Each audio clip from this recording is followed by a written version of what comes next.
जैसे अर्जुन और भगवान के बीच प्रसंग है, ये बड़ा फेमस हो गया गीता जी, मगर ये कॉन्वर्सेशन उन्होंने सबसे की है। तो भगवान और कर्ण के बीच भी बहुत अच्छा कॉन्वर्सेशन है महाभारत में। अच्छा। भगवान और भीष्म पितामह के बीच बहुत अच्छा कॉन्वर्सेशन है।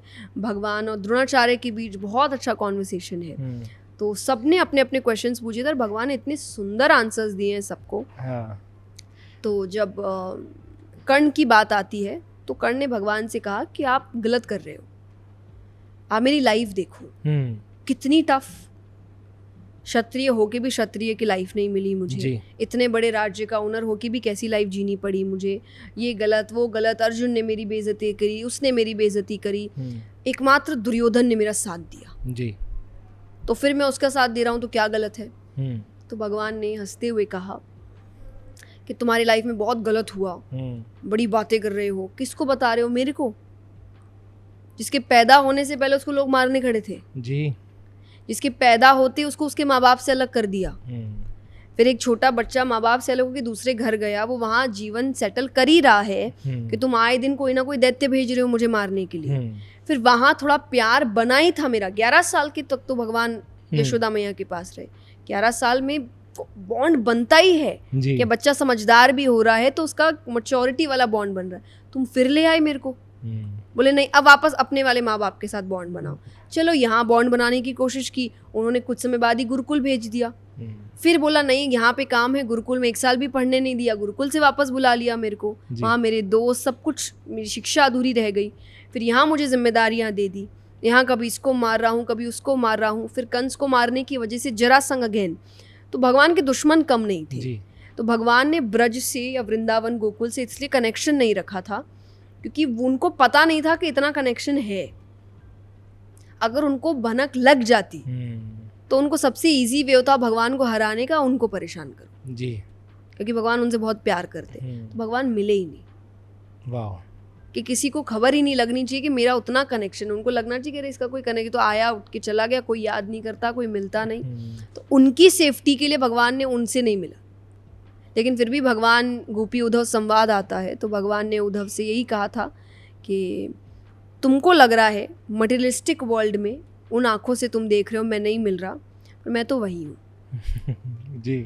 आज भी अगर कोई मुझे याद करता है, क्योंकि वो बहुत दुखी थे, कहते हैं वो ऐसे घूम रहे थे जैसे कोई व्यक्ति जो अंदर से मर चुका है पर मरा नहीं है। गोपियों की बात कर जी हाँ। वो ऐसे घूमते थे कि बिल्कुल लगता था कि अरे व्यक्ति चल तो रहा है पर देख के लग रहा है ये मर चुका है जी, ये बस वेट कर रहा है कि मृत्यु आए, वरना ऐसे तो मैं मरा हुआ ही हूँ। तो वो बेहोश हो जाती थी कभी याद करते। भगवान कहते मैं उठा के घर पे लेके जाता हूँ उनको जी, मैं उनको ऐसे रास्ते में नहीं रहने देता।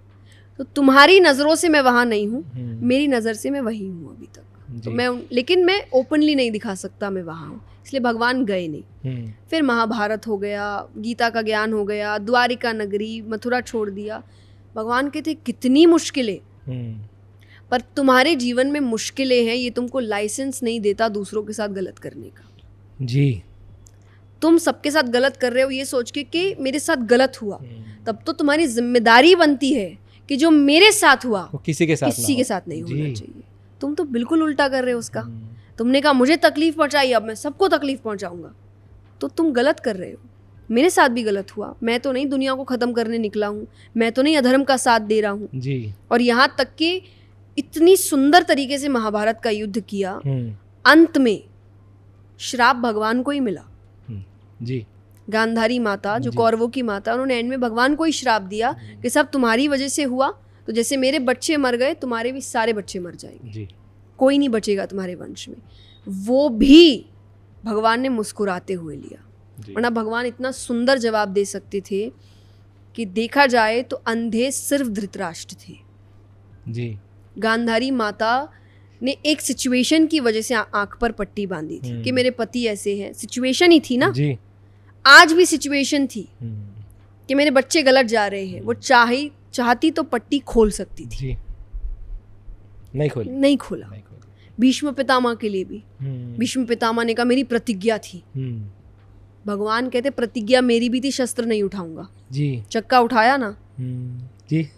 जब सिचुएशन अलग आए, प्रतिज्ञा छोड़ देना भी प्रतिज्ञा ही होती है जी, वो भी धर्म ही होता है। जी। तुम प्रतिज्ञा के चक्कर में अधर्म करने चले गए। मैंने भी बोला था मैं शस्त्र नहीं उठाऊंगा, उठाया ना, क्योंकि उस वक्त वो जरूरी था जी, बहुत ज्यादा अधर्म हो रहा था सामने। भगवान ने डराने के लिए उठाया जी। डर गए इंसान, भीष्म पितामह कर्ण सब डर गए कि इनको गुस्सा आ गया, जबकि भगवान को कहाँ गुस्सा आता है। तो भगवान के कि यार मैं सीधा बैठा हूँ, ये लोग तो सर पे चढ़ते जा रहे। तो भगवान ने चक्का उठा लिया था कि मैं मारने पे आया ना, किसी को नहीं छोड़ूंगा। सब डर गए थे एक बार के लिए, तब सबने एक कदम पीछे ले लिया। भगवान के देखा जाए तो सब यही बोलेंगे कि तुमने तो अपनी प्रतिज्ञा तोड़ दी, चलेगा, मैं इमेज बनाने नहीं आया, मैं अच्छा करने आया हूँ। अगर मेरे अच्छे करने से किसी के सामने मेरी इमेज खराब होती है, मुझे वो इमेज खराब चलेगी। तो बहुत ऐसी बहुत सी बातें हैं कि हमने सिर्फ गीता जी बहुत प्रसिद्ध हो गई, पर भगवान ने इतनी सुंदर बातें करी है कर्ण से, भीष्म पितामह से, द्रोणाचार्य जी से। जी जी, मैजिकल है अपने शास्त्र। जो कहानियाँ हमारे पास है वो इतना कुछ सिखाती हैं, बस लोगों को जानने की जरूरत है। मैं कहती हूँ आपके पास, आप पढ़िए, एक बार उठाइए तो सही जी स्क्रिप्चर्स जी। अरे आपको नहीं भगवान में विश्वास है, आपको नहीं लगता है कि ये सब बातें सच है, आप स्टोरी बुक मान के पढ़ लो, पर पढ़ो तो एक बार जी। आप देखोगे ऐसा नज़रिया भी हो सकता है लाइफ को लेकर। मैंने भी कुछ शुरुआती से जब गीता जी पढ़ी थी, मुझे नहीं सब समझ आ गया था। जब मैंने पहली बार पढ़ी, आप विश्वास नहीं करेंगे, मैंने पापा को बुक रखेगा, मैंने बोला क्या है ये, सब सर के ऊपर से जा रहा है, रिलेटेबिलिटी नहीं है कुछ, आज की लाइफ कैसे ऐसी हो सकती है। पापा ने बोला 2-3 बार और पढ़ो, फिर आगे बात करना मेरे से। और एक्चुअली जब आप 1-2 बार और पढ़ते जाते हैं और आपको धीरे धीरे रियलाइज़ होता है कि नहीं, ये सब रिलेटेबल है। और आज 8 से 9 बार पढ़ चुकी हूँ मैं, और मैं जब भी गीता जी उठाती हूँ, एक ही श्लोक हर बार मुझे एक नया लेसन देता है। अच्छा। क्योंकि उस वक्त मैं जिस इमोशन के साथ पढ़ रही हूँ, वो श्लोक मुझे उसी इमोशन का आंसर देता है जी।